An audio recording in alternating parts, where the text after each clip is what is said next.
Tiki and Tierney on WFAN. I'm Tiki Barber, riding solo today with all of you all, that is. 877-337-6666. We'll get to the Yankees in a little bit. We'll get to the Jets in a bit as well because I don't love their receiving core. We started with OBJ yesterday and why the Jets needed him. We'll see how you guys feel about their receiving core when we get to it. But right now I want to know how you guys feel about Max Scherzer. Max Scherzer had to grind yesterday. It was a true grind for him. How many full counts did he have? At least 8. It might have been 9 of them over the course of his 5 innings yesterday against the San Diego Padres. The good thing is the Mets come away with a win. They were clutch when they needed to be. McNeil got on McNeil and Lindor.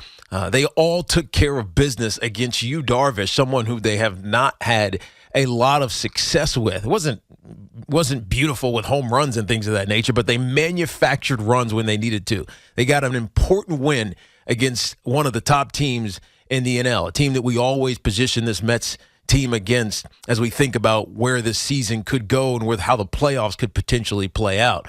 But the real reason they were able to do that was because Max Scherzer was grinding, and he labored through his 5 innings yesterday evening. And it was, I don't want to say it was tough to watch because we tend to want to see Max Scherzer dominant, but I think one thing can be certain is that Max Scherzer is not a dominant pitcher anymore. Now, that sounds like a profound statement, like I'm saying something that's going to ruin the Mets season. It's not, and it's not meant to be. He's not a dominant pitcher anymore. And you know what? He's still one of the most important players on this team. One, because of how he went out and took control of a game where he did not have his best stuff. Now, he's getting a little bit older. He's never had a dominant fastball. I think at the peak of his career, he was hitting 95. Now he's down around 93.7 or so. And so you look at his fastball, it's not going to blow you away. It's all about control. And yesterday, he struggled with his control. He struggled with getting strikes. He struggled with the pitch clock. He struggled with a really good Padres lineup, taking pitches and not giving him anything. And he still came away with 6 strikeouts, didn't give up any runs, and looked the part of an ace, even if he's not an ace. The reason that Max Scherzer is still the most important player for this Mets rotation is because, one, he has to be. Verlander is out. Quintana's out. Senga is still growing into whatever role he's going to be for this team. David Peterson, we know who he is. Max Scherzer has to be the ace of this team, even if he's not a dominant ace. Now, that makes it look scary for the Mets, because when you look at a team that doesn't have a dominant ace, where do they actually go? Are they a 90-win team? Are they an 85-win team? Who knows? But at this point, it doesn't matter. We set the bar yesterday for what we needed to see from Max Scherzer against the Padres as they came into City last night. If Max Scherzer would have struggled yesterday, if he would have given up 3 or 4 runs, if he would have gotten knocked around, if he would have looked like a shell of who he was, and we're talking about he's done, he's finished, then the Mets season might have been finished. Because we now would say Max Scherzer doesn't have it anymore. And with Verlander not healthy, with this rotation not fully baked, not fully at its peak, the bullpen, which was really good yesterday as well, would be tasked with too much. They were great yesterday, but they can't do that every day. They can't do that every outing. An inning with 4 pitchers. You can't do that every single evening in Major League Baseball. You're just going to get worn out. So what Max Scherzer did was impressive. I mean, there were points in this game where you thought after 3 innings, Buck might have to make a move. After the 4th inning, you thought Buck might have to make a move. But he keeps grinding. He kept grinding and ultimately came through it. 97 pitches, I think he had in 5 innings. 97 pitches for a guy who won back-to-back Cy Youngs. You can tell he's not the same player that he was. He's not dominant any longer. And for the Mets, that's okay because he still is the example. he can still be that guy who goes out and finds a way to shut down a Padres team that was battling him, that really had the beat on him, and get away with a win because they pushed it into the bullpen, which was great. Now, can they do that for the next 2 outings with David Peterson on the mound and then Tyler McGill? I don't know about the bullpen, but that makes it puts a lot more pressure on these guys behind Max Scherzer. You got the one against the San Diego Padres. You now have to go try to get one of these next 2 in order to win this series. Our friends at Town Fair Tire remind you that at Town Fair Tire, you always get guaranteed lowest prices from name brand tires from Connecticut to Maine. Nobody beats Town Fair Tire. Nobody. Again, don't get me wrong. I still really like Max Scherzer, and I know that he's going to be an important part. We see it when he's in the clubhouse, when he's in the locker room. You see it when he's in the dugout. He's got a leadership about him that is imperative for this Mets team, that it's trying to find itself, especially with its starting rotation. He's so critical, regardless if he doesn't go 7 innings and look dominant. There may be a couple of games where he does that throughout the season, but in your mind, you're no longer saying we have our ace on the mound and he's going to dominate this game. And that's okay, because he can grind his way to get just enough. Now, the challenge becomes, what do the Mets do if Max Scherzer is just an average pitcher?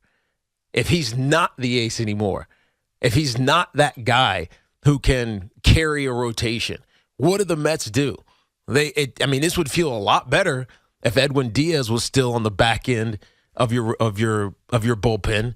If you could run out 2 of those guys instead of 4 of those guys, and then count on Edwin Diaz to be there every single night, but you can't. And now Ottavino looked great. Robertson looked great. I think Robertson had 2 strikeouts. Ottavino had 3. They did their part. But doing that every single night, that's a different challenge, especially with the starting rotation compromised like it is right now. Max Scherzer isn't dominant anymore. I think it's okay, but we'll find out. 877-337-6666. Buck Showalter is an old school feel type manager. I know that there are analytics that get thrown into this conversation, and there were probably analytics that told you last night to pull Max Scherzer at some point. He was running full counts over and over and over and over again. And honestly, you're just waiting. You're waiting for something bad to happen for this Mets team. But I think the combination of Scherzer, the veteran that Scherzer is, the experience that he has, the ability to make a pitch when he has to make a pitch, combined with the trust of Buck Showalter, puts this Mets team with Scherzer as the I guess supposed ace in winnable situations when he's on the mound. It's not going to be dominant, and I guess that puts the Mets back to where I thought they were a week ago when we talked about this Mets team that was struggling, where we were panicking after the first couple series of the season. Obviously, they but they won the series against the Marlins, but then got walked away from in Milwaukee. And the challenge is, what are you going to do against the better teams? It's okay to, lose some games here or there, lose some series here or there. But when you get beat the way that they got beat in Milwaukee, got swept in Milwaukee and dominated in the first 2 games of that series, it puts immediate questions in your head.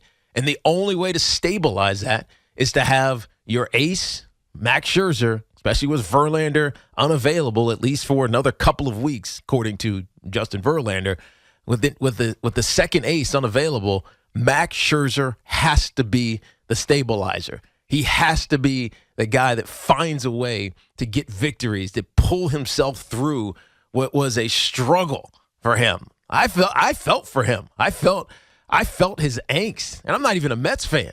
I know Mets fans had to feel that angst and feel like, man, this guy is done. There's no way that he's getting through this 3rd inning. There's no way he's getting through this 4th inning. There's no way he's getting through this 5th inning. Yet he found a way to do it. And so even though he's not a dominant pitcher anymore, I know, and it's hard to come to that acceptance because we built this season up for the Mets with so much pomp and expectation. A almost 40-year-old ace. We need him to be that guy over and over and over. He's just not that guy. We built him up to be that guy. He's not that guy anymore. But I think for Max Scherzer, that's okay. I think for Buck Showalter, that's okay. And it almost creates a situation where you're going to need a guy like Kodai Senga, who has been pretty good. Tyler McGill as well, but really Kodai Senga, to take this opportunity. It's right there, sitting right in front of him, and become the ace of this Mets team at some point throughout this season. He might have to do that. I don't trust Justin Verlander's health. David Peterson is what David Peterson is. Carlos Carrasco's done. Max Scherzer is not a dominant pitcher anymore.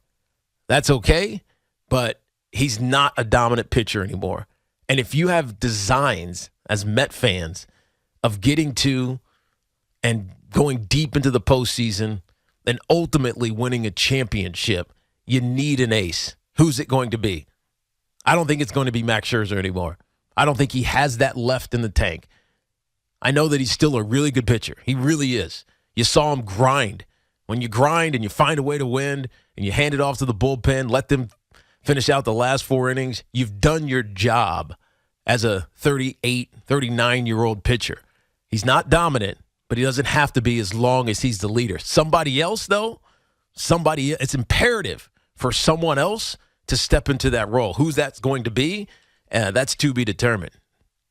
877-337-6666. The Mets got some, I don't want to say they got issues because they've stabilized themselves. We're not panicking anymore. We're not panicking after the Milwaukee series. They beat a really good Padres team yesterday, and that makes you feel better about where they are, but there's still some question marks, and that was the biggest issue last week when we talked about the Mets.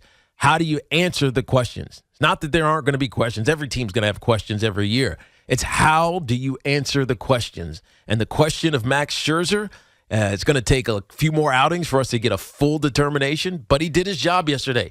Sal and I yesterday positioned this as a definite stamp on how we were going to think about Max Scherzer all season long. Is he still that guy, or is he washed? He's not washed because we saw how he handled it yesterday. But Max Scherzer, not the dominant pitcher, but that's okay for the Mets as long as they find someone else to fill that role. 877-337-6666. They had an interesting lineup yesterday. We'll talk about it on the other side of this break. Jeff McNeil in the 3-hole. I kind of like that. I like that a lot, actually. They might need to do that one more often. Tiki Barber here for Tiki and Tierney on WFAN.